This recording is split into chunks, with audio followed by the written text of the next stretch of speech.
Welcome. This is a privacy fence. I'll be showing you how it was constructed in 3 parts. This is part 1, preparation. You have seen many fences. Go against builder advice. Reinforce vinyl post sleeves with lumber. Your fence will not be about standing up to the wind. The Golden Judge has a lot to say, but his speech is very expensive. What Golden Judge means is, with the installation of these privacy fences, the number one concern of a contractor is that wind does not blow it over. There's a rock down there, time for the jackhammer. I lucked out on this one. Once I started using the jackhammer, the rock actually turned and I was able to pick it up using the post hole digger. It felt like more, but there were only 2 rocks. And as you can see, this is where the jackhammer made contact with the rock, turning it around and thus dislodging it. Thank goodness for this one. I thought it was a massive rock. And yes, before I move on, I bought a post hole digger for this project. I usually dig in a 15-inch cube using shovel and my jackhammer. However, digging with the post hole digger is much easier because it allows me to dig a much smaller hole and hence a faster. At this point, I completed digging 2 holes, and those holes, they definitely look large for post holes, but not so fast. This is a location where I need to dig a 3rd hole, and it is covered with roots, layers and layers of roots.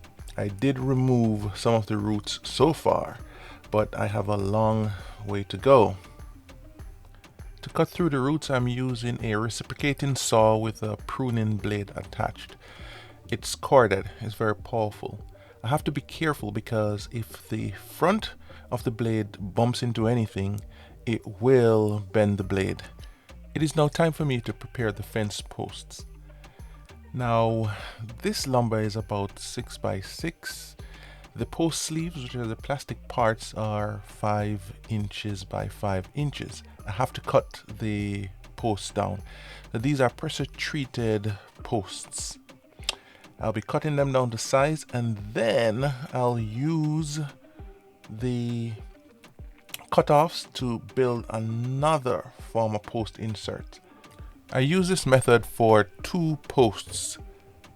I then ensure the posts fit but not too tight, because if the wood swells, the posts may crack. I do not want that.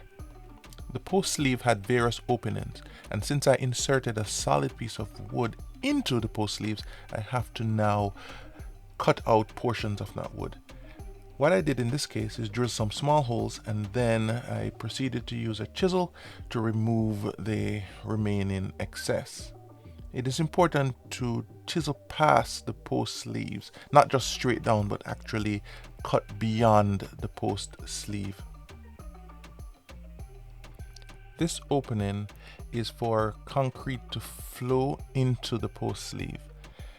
With the wood inserted, the hole will allow concrete to flow between the wood, hence anchoring it down into the ground. Wind will not pull it out. This is the new design. With this design, I do not have to drill or chisel. At this point, I'm going to apply a finish. It's not necessary to apply finish to the entire thing. However, I did so. Only the bottom portion, I would say the first 3 feet, needs finishing. Once the sleeve is slid over the wood, it's very difficult to get it off. In this case, I had to use some strong influence to finish the job. I only slid it halfway for the test fit. Any more than that, you're asking for trouble. The privacy fence posts have been prepared.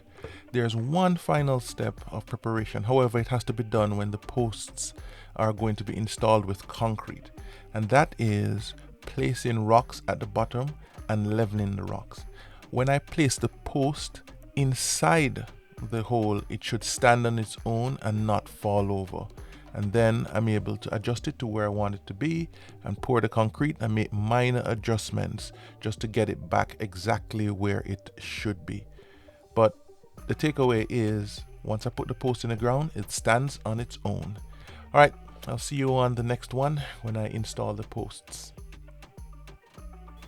The day is 1.